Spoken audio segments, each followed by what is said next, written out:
Gujarat assembly इंतखाबात के लिए पोलिंग 2 मरहलों में 1 और 5 दिसंबर को होगी और 8 दिसंबर को की जाएगी वोटों की गिनती। तुर्की के सदर तैयब अर्दोगान और यूक्रेन के सदर व्लादिमीर ज़ेलेंस्की ने बहर अस्वद की मखसूस बंदरगाहों से अनाज की बरामदात की इजाज़त देने वाले माहदे को दोबारा शुरू करने पर किया है तबादला ख्याल। जम्मू व कश्मीर के साबिक़ वज़ीर आला फ़ारूक अब्दुल्ला ने कहा कि जब तक जम्मू व कश्मीर का रियासती दर्जा बहाल नहीं किया जाता तब तक उमर अब्दुल्ला किसी भी इलेक्शन में बतौर उम्मीदवार नहीं लेंगे हिस्सा। इंतहाई मुतअद्दी वायरस ओमिक्रॉन के ज़ैली किस्मों यानी वेरिएंट्स का एक सिलसिला पूरे मुल्क में तेज़ी से फैल रहा है, जिससे हिंदुस्तान में कोरोना वायरस की ताज़ा लहर से लोग खौफज़दा हो रहे हैं। ओमिक्रॉन XBB के 2 वेरिएंट्स BA.2.0.1 और BA.2.75 में ताज़ा तरीन इजाफा हुआ है। लगता है कि कोरोना वायरस वक्त के साथ साथ शिद्दत इख्तियार करता जा रहा है और नए वेरिएंट्स की अलामात असल ओमिक्रॉन से कदरें हैं मुख्तलिफ। मगरबी बंगाल की वज़ीर आला ममता बनर्जी ने शहरियत तरमीमी क़ानून CAA का उठाया है इशू। ममता बनर्जी ने CAA की मुमकिन निफाज के लिए मरकज़ की तनक़ीद करते हुए दावा किया है कि गुजरात असेंबली इलेक्शन से पहले BJP उठा रही है इस मुद्दे को।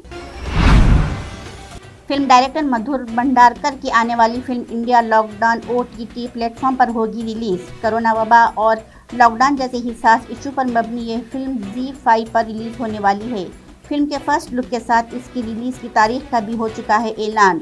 इंडिया लॉकडाउन में एक्टर प्रतीक बाबर लीड रोल में हैं। कांग्रेस ने गुजरात के लोगों से वादा किया है कि अगर वो असेंबली इंतखाबात में अक्सरियत हासिल करते हैं तो वो LPG सिलेंडर 500 रुपये में देगी और किसानों के कर्जे माफ़ करने के साथ बिजली मुफ्त की जाएगी फराहम। कांग्रेस सदर मल्लिकार्जुन खड़गे ने रियासती असेंबली इंतखाबी शेड्यूल का ऐलान करने के बाद कहा कि गुजरात के लोग तब्दीली चाहते हैं और वोटर कांग्रेस को समझते हैं वाहिद ऑप्शन। सुप्रीम कोर्ट ने जुमेरात को साल 2000 में लाल किले पर हमले के मामले में लश्कर तैयबा के दहशतगर्द मोहम्मद आरिफ उर्फ अशफाक को सुनाई गई मौत की सज़ा की कर दी तौसीक। चीफ जस्टिस UU ललित और जस्टिस बेला M त्रिवेदी की बेंच ने पाकिस्तानी शहरी आसिफ की सज़ाए मौत की तौसीक करते हुए फैसला सुनाया। सुप्रीम कोर्ट ने आरिफ की नज़रसानी की दरख्वास्त खारिज करते हुए इसे सुनाई गई सज़ाए मौत को रखा बरकरार। वज़ीर आज़म नरेंद्र मोदी ने जुमेरात को कहा कि आज मुलाजिमतों की नौइयत तेज़ी से बदल रही है और हुकूमत इसके मुताबिक मुख्तलिफ किस्म के रोज़गार के मौक़े पैदा करने में है मसरूफ़। वज़ीर आज़म ने कहा कि रोज़गार और ख़ुद रोज़गार के मौक़े बढ़ाने के लिए हुकूमत की तमाम कोशिशें माशरे के हर तबके को एकसां तौर पर हैं दस्तयाब। महाराष्ट्र रोज़गार मेले के मौके पर अपने वीडियो पैगाम में मोदी ने कहा कि आज हुकूमत पूरे मुल्क में इंफ्रास्ट्रक्चर, इंफॉर्मेशन टेक्नोलॉजी और दीगर शोबों में जो रिकॉर्ड सरमायाकारी कर रही है, इससे रोज़गार के नए मौक़े भी पैदा हो रहे हैं मुसलसल।